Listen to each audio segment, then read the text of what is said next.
एक व्यक्ति पैदल किसी रास्ते से जा रहा था। उसने देखा कि सामने एक बिजली के खंभे में पेपर चिपका पड़ा है और उसमें कुछ लिखा हुआ है। उसमें लिखा था कि कल इस रास्ते से गुजरते वक्त मेरे 50 रुपए कहीं गिर गए, मुझे ठीक से दिखाई नहीं देता। कृपया इस रास्ते पर कहीं भी किसी को भी मेरे 50 रुपए मिले तो इस पते पर पहुंचा दें। नीचे लिखे पते को पढ़कर उस व्यक्ति का मन वहां जाने का करने लगा। उस व्यक्ति ने पते को याद किया और उसकी तरफ बढ़ने लगा। वहां जाने के बाद जब उसने आवाज लगाई तो देखा कि गली के आखिरी में एक झोपड़ी है और वहां से एक बूढ़ी औरत लाठी के सहारे बाहर निकलकर आ रही थी। उस व्यक्ति को मालूम हुआ कि वो वहां अकेली रहती थी।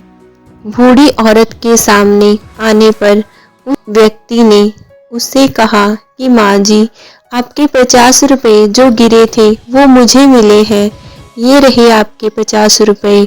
उस व्यक्ति की बात सुनकर बूढ़ी औरत रोने लगी और कहा, बेटा, कल से अब तक करीब 20-25 लोग मुझे 50 रुपए देकर जा चुके हैं।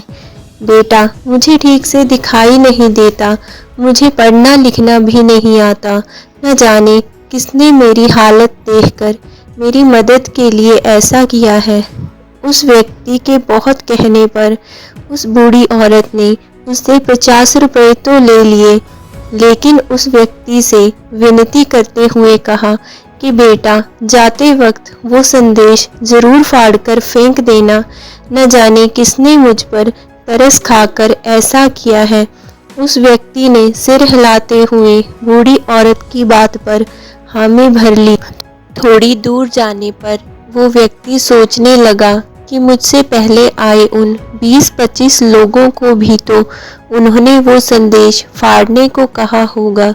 अगर उन लोगों ने नहीं फाड़ा तो मैं कैसे फाड़ दूं? वो उस व्यक्ति के बारे में सोचने लगा जिसने इस बूढ़ी औरत की मदद करने का यह तरीका निकाला था। उस व्यक्ति के लिए अच्छे विचार सोचने लगा। तो दोस्तों, ये ज़रूरी नहीं कि हम दिखाकर या बताकर ही किसी की मदद कर सकते हैं। अगर हमारे दिल में मदद करने का भाव हो तो बिना बताए और बिना दिखाए भी किसी की मदद की जा सकती है। आशा करती हूँ कि आपको ये कहानी पसंद आई होगी। ऐसी और कहानियाँ सुनने के लिए प्लीज़ इस चैनल को लाइक, शेयर एंड सब्सक्राइब करें। धन्यवाद।